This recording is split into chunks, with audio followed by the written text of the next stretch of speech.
Welcome to Building the Future. I'm your host, Kevin Horick. You can check out new episodes of the show every Tuesday and Thursday at 2 p.m. If you missed an episode or want to get more information about the show, please visit buildingthefutureshow.com.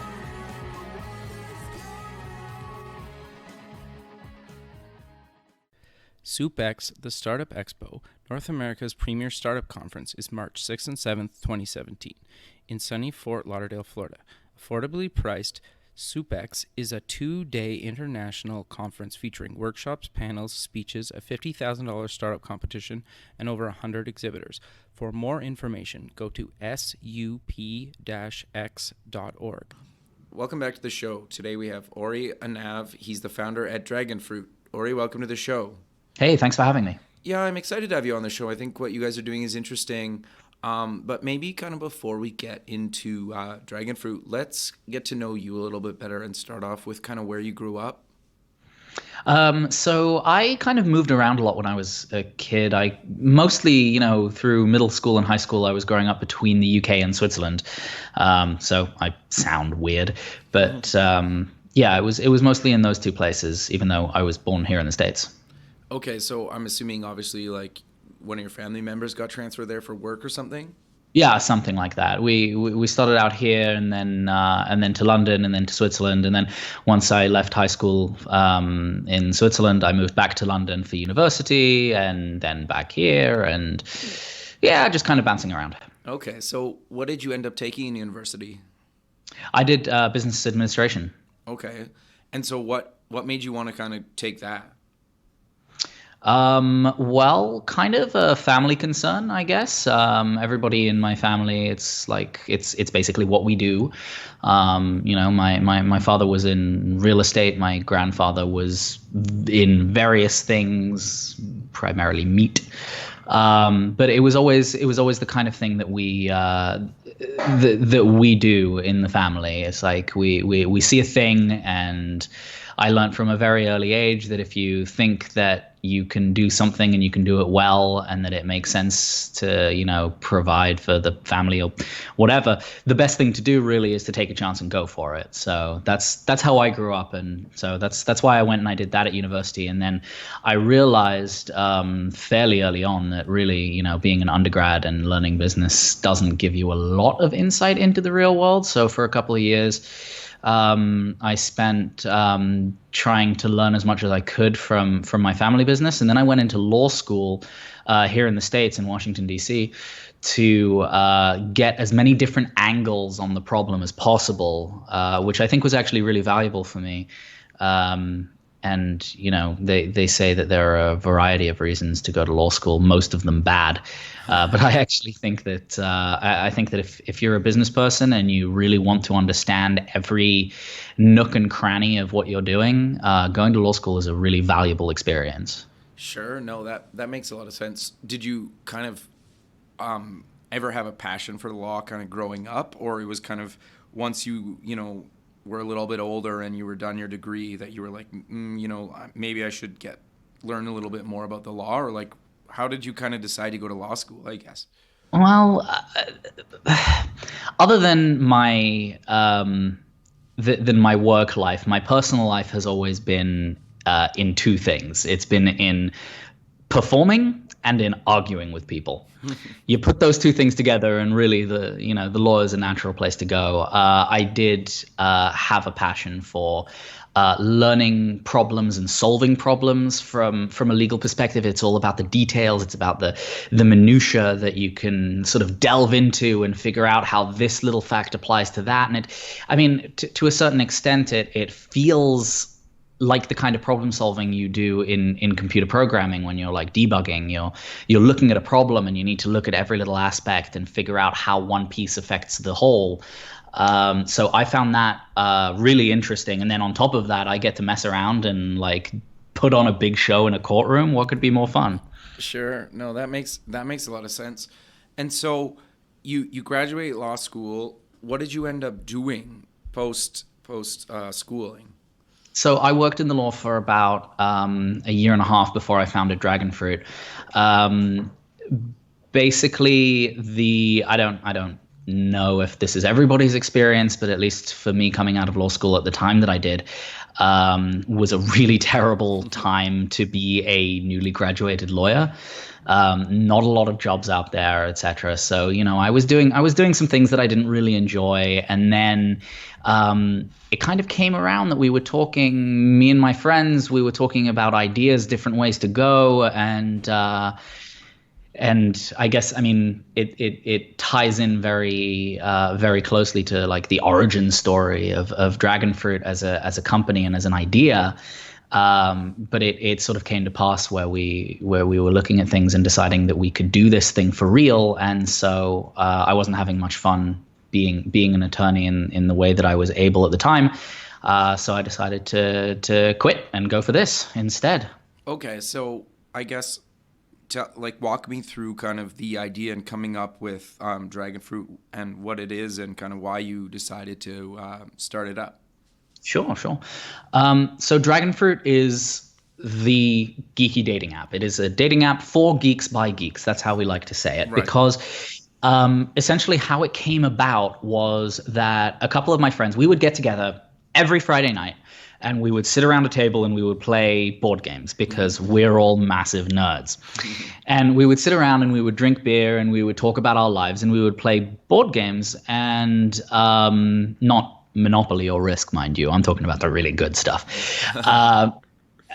So we sat around, and one of my friends had been single for a really long time, pretty much throughout law school. It was coming up on 4 years, and another of my friend was kind of recently single and had a pretty nasty breakup a few months earlier.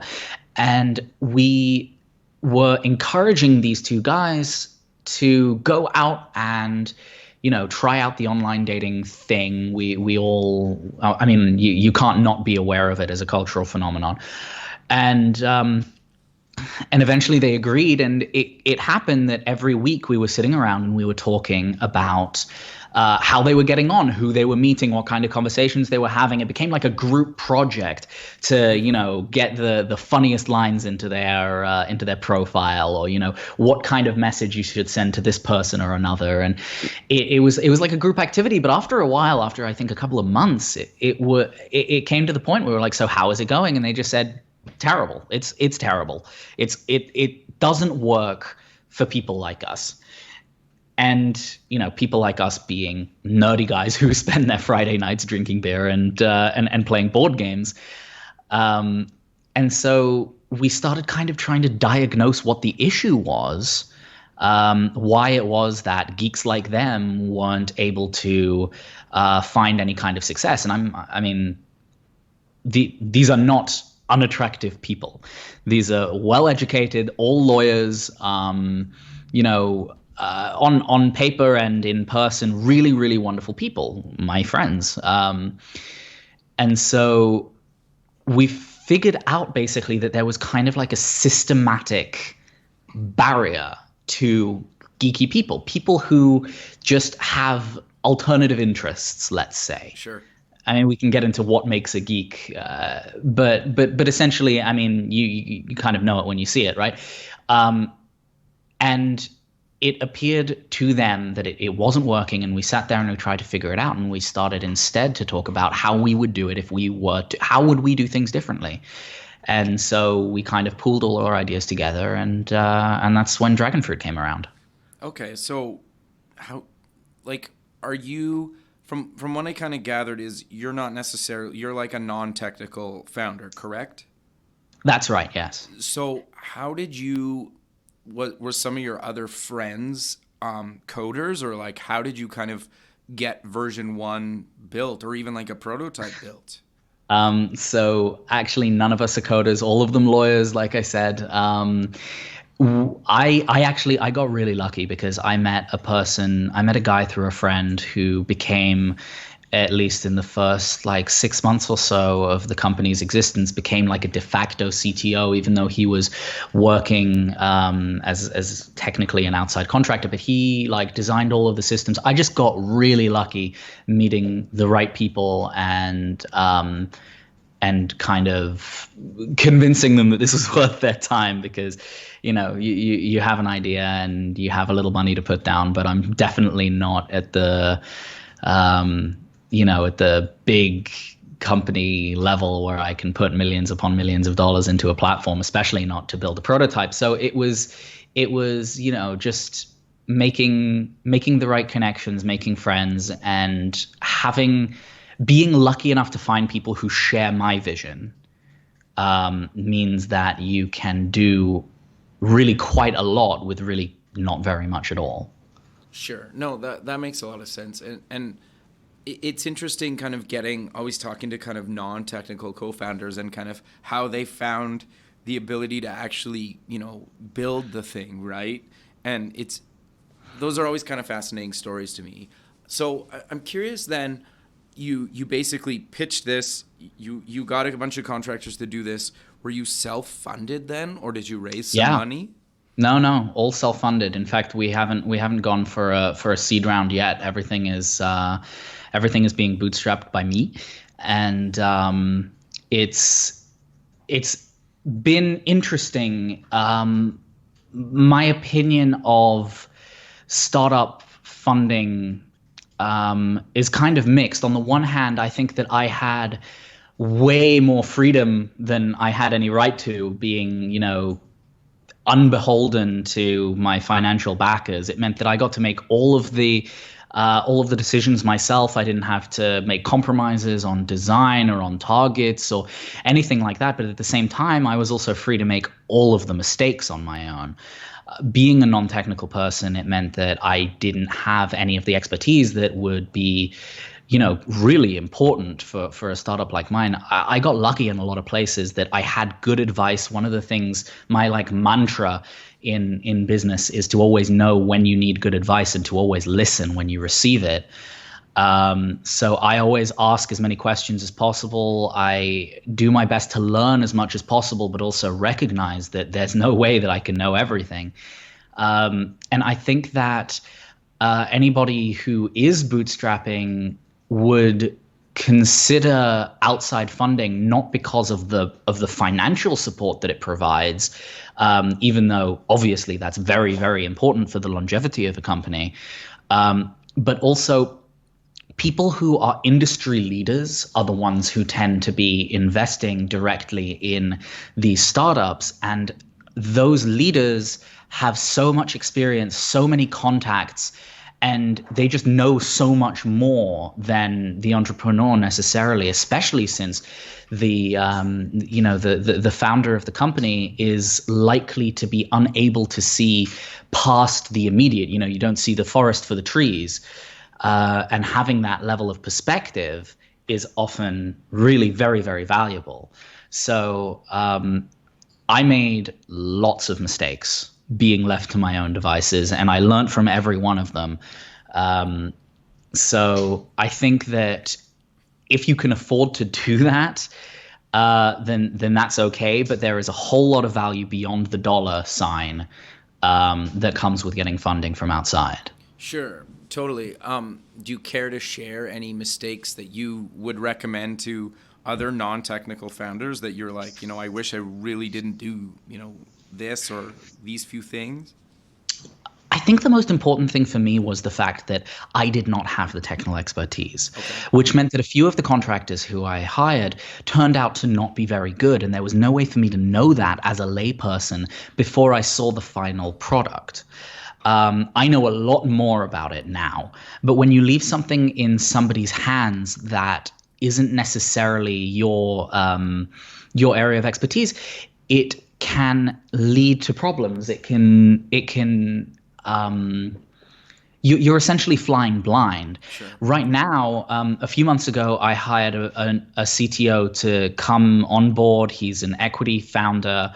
And I feel so much better about everything because not only does he have a vested interest in the success of the company, which a contractor does not. Sure. He also cares enough to teach me about the things that I'm missing. Right. It means it means that altogether it feels a lot more like a team rather than a guy paying someone else to do a thing. And I think that if I were to do all of this again, I would be looking for a technical founder a lot sooner than I did. And I would probably be able to avoid all of the uncertainty and all of the mistakes that I made in relation to, some unscrupulous or incompetent people who just didn't have my best interest or the best interest of the company at heart. Sure. No, I think that's really good advice. So I'm curious then, kind of walk me through kind of how people use, the app and the site, just kind of from a first-time user. Okay. So one of the most important design philosophies I have is that anything that you see, you want to try to keep user education to a minimum. And by that, I mean, you don't want anybody to have to learn anything new. It needs to seem familiar, feel familiar, and every action that you take with a new platform needs to have the expected result. Sure. Now that's just kind of a philosophy of user experience, but if you want to introduce something to somebody new, you need to keep the element of surprise very, very minimal. You're introducing them to a new thing. You say, hey, this is new. It works in a slightly different way. And the inner workings of it may be different and the results may be better. But really, you want people to really feel as if they don't need to learn anything. There's no effort involved in joining. Everything needs to be as self-explanatory as possible. So basically, a new user will come on and will sign up. And we went with a really cute sign-up process where it's kind of narrative. It says, I would like to be known as, my name is, this. I am a 27-year-old man looking for women who is into the following things. And once you get past that first screen, and it's very short. We try again. It's removing as many barriers as possible to the end product, which is the end goal, which is to get people talking and to meet new people and to find potential matches. Once you do that, you're basically in, and you can customize your profile the way that you would expect to be able to do. You have the ability to browse users via our search page, which uses our matching algorithm in a way that I think doesn't happen with a lot of different sites. And then you've got the matching section, which uses the matching algorithm to its fullest potential to give you people who are closest to you in terms of your demographic information, but also in terms of your interest profile. So I don't know. The whole idea behind Dragonfruit, the problem that we are solving, the problem that my friends were having that we came up with, was that there is way too much of an element of randomness in dating sites in general. And that means that when a person is geeky in one way or another, they don't have a way of knowing that the person who they're talking to is going to be into the same stuff or will even understand the passion that the person has for whatever subject matter it is. Geeky people are passionate about a thing and they want to share that passion. They want people to at least understand where they're coming from. And so other than a dating app for geeks, which is just kind of putting the dating app into the niche of geekiness, we try to go a lot further than that and match people according to what they are interested in the most, which required the design of a fairly complex matching algorithm that links into a giant database of geekiness that we compiled. We call it the Geekdex because we're very creative with naming things. And the Geekdex is humongous. It is, tens of thousands of rows of what we call geekdoms, which connect with every other geekdom in a in a variety of qualitative ways. So you don't just say things like, I'm into comic books. You will say things that are way more specific than that. You will identify a favorite character. You will give a particular genre that you're most into. You can say, this issue of whatever series really spoke to me in whatever way, and that will generate a different set of results than the thing that is just one point over, because each thing comes with its own particular quality. And so we run that through the algorithm and basically sort our users to give you your best match first. And that's really where things, I think, are different from other dating apps, because you don't get best match first in a lot of in a lot of the different sites. What you get is it the right age? Is it the right area geographically? Is it the right gender and sexual orientation? Good. Now it's random. Right. Okay. No, that makes sense. And I think like you can build a really good business just in these kind of little niche markets. I get kind of like being a geek is like, it's a niche, but it's a pretty big one, right? Oh yeah, definitely. And it's kind of becoming more and more popular, and it's almost becoming a bit more like mainstream and kind of like trendy and cool to be kind of into all the stuff that was kind of considered really geeky years ago is kind of popular now, right? For some weird reason, right? Well, it is a really good time to be a geek in the world, because yeah, I mean, geek culture has kind of taken over, which is really gratifying from one perspective. It can cause a little bit of friction in others, sure. Hobbyists, if you will, who are into one thing or the other. But two things. The first is it's really cool because I think that a lot of people identify as one kind of geek or another, even if you wouldn't necessarily expect them to. When we built the Geek Decks, it's huge, but it doesn't cover everything. And so we left the door open for new additions with people. If users come in and they, type in something and it happens to not be in there, all they need to do is hit enter or click save or whatever, and we get to add that in alongside, the whole universe that surrounds it. And the things that people come and the user-generated geekdoms that we get are really fascinating. And you never would really expect it. I mean, people come around and, I knew, for example, that there are a lot of people who are into train spotting, and they really like, trains, modeling, stuff like that. But I wasn't really expecting somebody to come in and define themselves as a wine geek. But when you say it, you're like, that actually makes a lot of sense. You can totally geek out about different kinds of wine and different vintages and how to tell the difference and what. I mean, as a wine drinker myself, I know that I can talk for hours about that stuff. Call me pretentious. Most people do. So, I mean, allowing users who come, and the other cool thing about it is that it's a self-selected set. Sure. The people who are signing up for Dragonfruit are people who signed up for Dragonfruit. They're people who know the deal. This is a geek dating app. And that means that even if their geekdom is a little bit outside of what you would expect, they still call themselves geeks. They know their own level of passion. And that means that anybody that you meet on the site is going to, at the very least, get what it means to geek out about something. Totally. Yeah, no, that's actually a really interesting way of putting it. So I'm curious then how, I know right now you guys are free, but how Yes. do you guys plan on monetizing this eventually at some point? I'm assuming, right? Yes.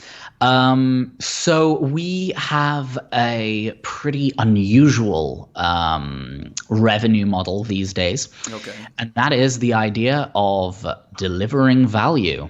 Weird. I know, right? So one of the things that really bugged us when we were sitting around the table and talking ideas and how we would make things better was the way in which internet commerce in general tends to try to to leech money out of you in one way or the other. There are a bunch of unscrupulous practices that really did not suit the way that I would run a business. So, for example, having, giant video ads that come in and trick you into accidentally pressing a button. None of that is what I'm interested at all. What I want to do is to create premium features that would in no way encroach on the basic function of the app. So if you want, you can always enjoy, browsing, talking to people. You create an account, you can message people, you can use the powerful search algorithm, etc. All of that will remain as it is. But then on top of that, we want to create a bunch of different features that would genuinely deliver value that I think people would be happy to pay for.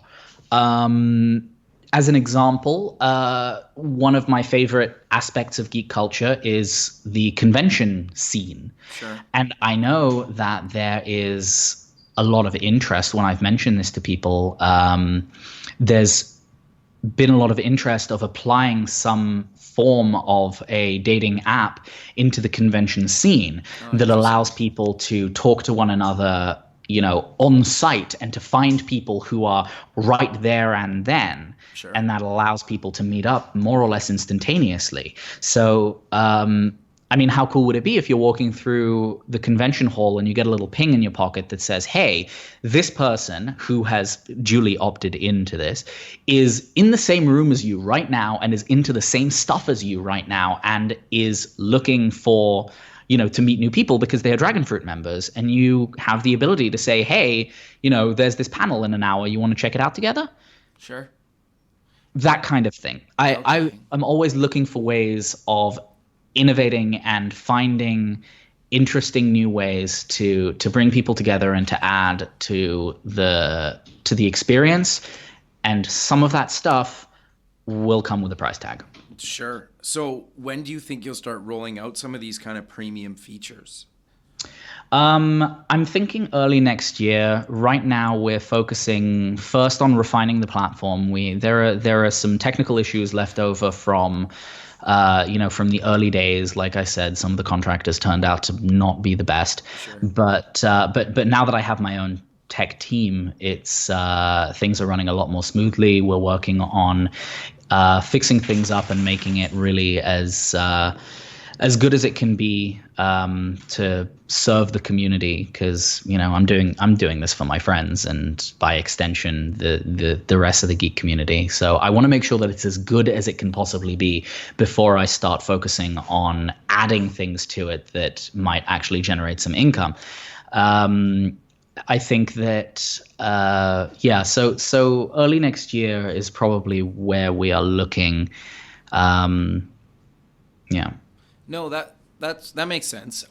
And realistically, that's not really that far away, right? Like, we're almost at the end certainly of the year not. anyway. So Yeah. So I'm curious then, how has the app kind of been received so far? It seems like you guys are growing and you're getting more users, but what's the kind of feedback been so far from your user base? It's been good. I think that unfortunately some of the technical difficulties did affect users at least in the first couple of weeks, because actually one of the biggest problems we had was that there was so much interest that in the first day when we launched the app that it completely crashed our servers. We Really? We did not anticipate the volume that we got on day one. Wow. But I think that everybody who I've spoken to is on board with the concept, is really excited for it, and the vast majority of the time things work as well as they should.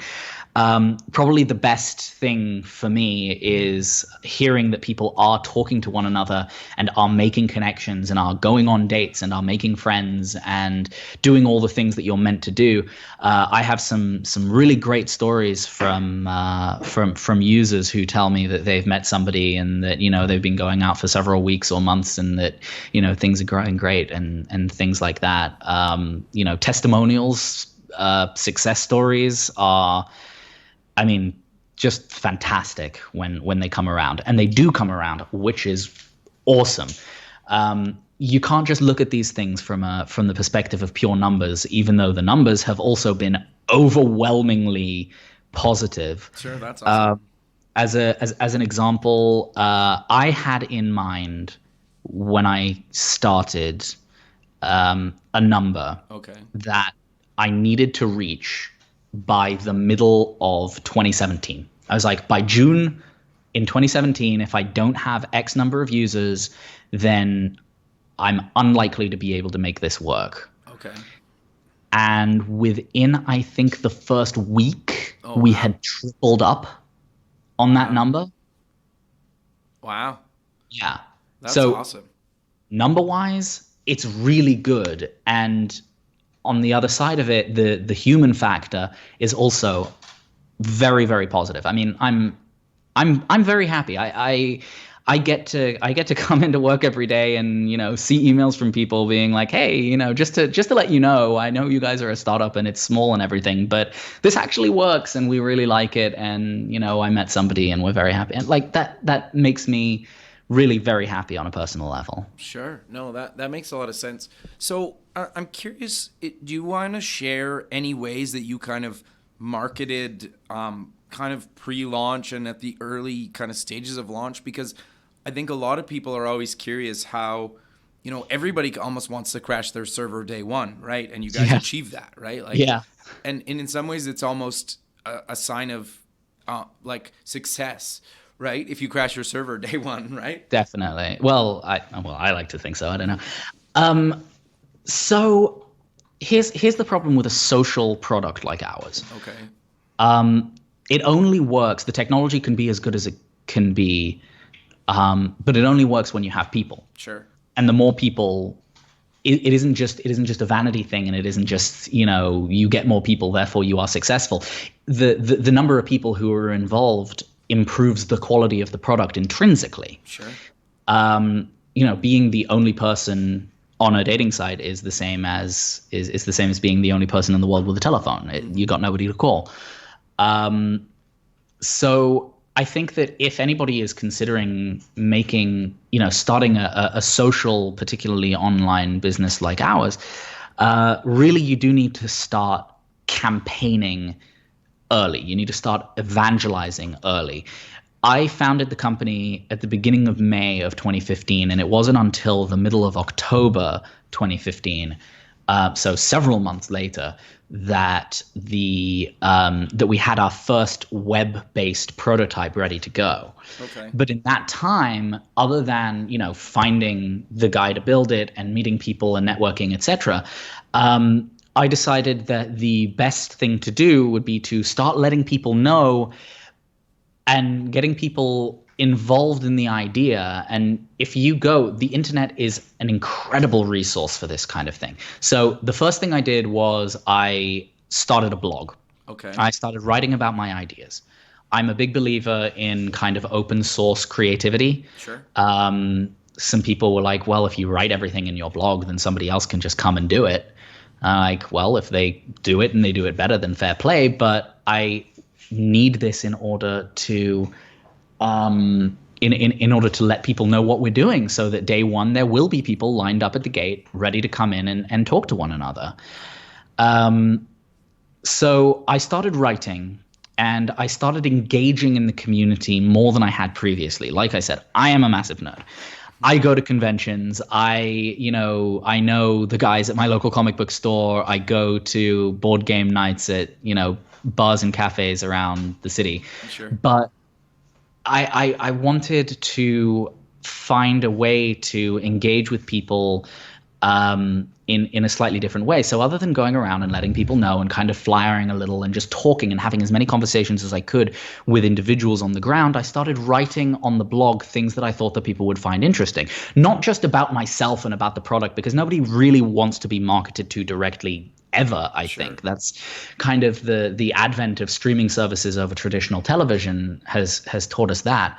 So finding, for example, lesser known but very talented cosplayers in the convention scene was really great, because it meant that I could have conversations, I could look at their work, I could showcase it on the website. They feel very good about that. And then they share it with the people who they know, and they come to us and they go, oh, interesting, this whole thing is like coming soon. Stuff like that, I think is really valuable. I was lucky enough to meet several very talented artists that gave our the blog a certain flavor to it that gave like a real brand identity. And there were so I think early on, before I actually had a product or anything to show anyone, it was just about word of mouth and the introduction of ideas in ways that doesn't annoy people. Sure. And I think that word of mouth is also like, you need to take every opportunity you have to talk to people and to say, tell your friends, do you know anyone who is single? I bet you do. And, this thing is coming. And then you can kind of start hyping up the idea of a beta. You can do a closed beta where, people who want to be involved in, testing and prototyping things very early on. They can sign up to a closed mailing list, and only those people get invited, and they start talking to one another. And, the geek community, my niche, if you want to call it that, is a very involved one. It's a wonderful community to be working with because everybody wants to be part of what they're consuming. And I found that there were a lot of people who were really very willing to just help in doing this thing because it was for their own benefit. Sure. That makes sense. So, and their friends' benefits, right? Exactly. Yeah. And okay. So that was another thing. Let's see. For social products, I think that keeping things geographically limited is important because you don't want early on, when you don't have that many people, you don't want your user base to be too diffuse. Okay, yeah. If you have 100 users and they're in 50 different cities around the world, that's not going to be terribly useful as an idea, as a concept. It's all very nice, but really what people want is to be able to meet somebody 5 minutes away and go to a thing and that. I mean, building a platform for long distance relationships is an idea, but it isn't my idea, and it isn't something that I think people are terribly interested in. Sure. So keeping things tight, I think, is important as well.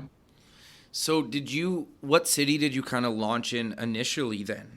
New York. Okay, that's what I assumed. And then how long after did you kind of move outside of New York? And how far is your reach now? Honestly, it didn't take very long to go beyond New York. The reason being that I started getting emails from people saying, "Hey, we read about Dragonfruit on Mashable, on the Chive, on wherever else we were covered. And by the way, do not, anybody out there who is launching a product, don't underestimate the power of, well, what now is traditional media. It's not all social media. The fact that we issued a press release on the day of launch, and then kind of pitched to a bunch of different writers for a bunch of different big websites and things, definitely contributed to the success in the early days, to getting those numbers up so quickly and crashing our servers. Sure. Because I think it was really, Mashable and the Chive, that we had a thing on the AV Club, and Wow. About 2 weeks after we launched, Chris Hardwick, who is awesome, by the way, Sure. did a segment about us on his show on Comedy Central. Wow. And I think, That's incredible, right? the coolest thing that has ever happened to me, I think. And we had nothing to do with it. We didn't pitch him or anything like that, but we had spoken to people at Nerdist and at various other websites and things like that. So when people started emailing me saying, "Hey, we read about you, but it doesn't but your website isn't available in my area," I thought, well, the demand is there. We should fix that. Sure. So we did. Makes And that's sense. what really made me think that. And I think it's possible it might have been a little too early to do it, but at the time I wasn't all that concerned about what I said about diffusion. I think that, again, if I were doing this again, I would probably have held back on other parts of the world for a little bit longer. But at the time, it was just really cool to know that there was interest in places that we didn't anticipate. And so we made it as available as we could to the places that wanted it. And so now we have users in places that I never would have that I never would have thought about. And like really concentrated pockets in places that I did not think of. Sweden is one place where we have a lot of users. Oh, wow. Argentina seems to be ticking along very well. And of course in the UK and in various parts in Europe and things like that. But it's really humbling, I guess, Sure. to see there are people in those places that are into the idea. And it's encouraging as well, because I think that though in America right now it's a good time to be a geek, that isn't necessarily the case in other places. Right now, Sure. geek culture, geek chic, I suppose, is really in, but that is not the case in a lot of different places. The reason that I thought this would work here is because I saw how different it was from when I grew up in Europe and I was, playing video games, and I had my one friend with whom I would play video games, and it wasn't something that we were really allowed to talk about. And of course that was, more than a decade ago, and things may have changed since, but I don't think that society as a whole is as accepting of these things in a lot of different places. So I'm glad that we can provide a platform for people in other places as well, not just here in the States where things tend to be a lot easier from the get-go. No, I think that's awesome. And we're kind of coming to the end of the show, so maybe let's close the show with mentioning where people can get more information and find you guys online. Sure, absolutely. Dragonfruitapp.com is sort of the hub of everything. You can find links there to the iOS App Store and the Google Play Store for your Android devices. Of course, you can just search for us in those stores. But dragonfruitapp.com is where you're going to find everything, including our blog, which is still very much a going concern. I've had the honor to work with some very talented writers, and occasionally I write there a little bit as well to keep people updated on things that are happening inside the company and just in general stuff that I'm thinking about. You can follow us on Twitter at Proj Dragonfruit, which is PROJ, which is short for project. So Proj Dragonfruit, Dragonfruit app on Instagram, Dragonfruit on Facebook, and really we kind of cross-post across a bunch of different platforms, so you can keep up to date with us anywhere there. Let's see, am I forgetting anything? I don't think so. If I am, you can find it on the website anyway. Sure. Well, I really appreciate you taking the time out of your day to be on the show, and I look forward to keeping in touch with you. And, who knows what the future kind of holds, and I look forward to seeing what you guys do, for the rest of the year and kind of beyond. Thank you very much for having me. This has been fun. All right, we'll talk soon. Thank you. Okay, bye.